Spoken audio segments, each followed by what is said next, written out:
কারণে এই আইপিএলে আর খেলবে না ব্রাভো। চলমান ইন্ডিয়ান প্রিমিয়ার লিগ আইপিএলে আর খেলবে না ডোয়েন ব্রাভোর খেলতে না পারাটা গুজরাট লায়ন্সের জন্য একটা বড় ধাক্কা।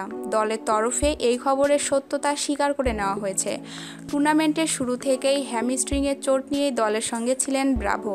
ভাবা হয়েছিল চোট সারিয়ে তিনি ফিরবেন দ্রুত, কিন্তু তেমনটা হলো না। খেলার মতো সুস্থ হয়ে উঠতে যে তার সময় লাগবে, সেটা বুঝেই আপাতত সরে দাঁড়াতে হলো তাকে। গত বছর বিগ ব্যাশে খেলার সময় ডিসেম্বর মাসে চোট পেয়েছিলেন ওয়েস্ট ইন্ডিজের এই অলরাউন্ডার। তারপর থেকে আর কোনো প্রতিযোগিতামূলক ম্যাচে খেলতে পারেননি তিনি।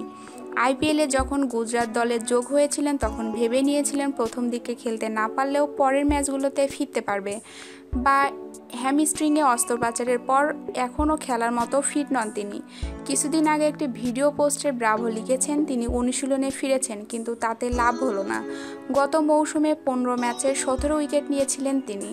সুরেশ রায়না জানিয়েছেন ডোয়েন ব্রাভোর আর এই আইপিএলে খেলতে পারবে না। ও এতদিন রিহ্যাবে ছিল, কিন্তু ও সুস্থ হতে আরও 1 সপ্তাহ সময় লাগবে। টিম ম্যানেজমেন্টের সঙ্গে কথা বলে ওর পরিবর্তনের কথা ভাবব।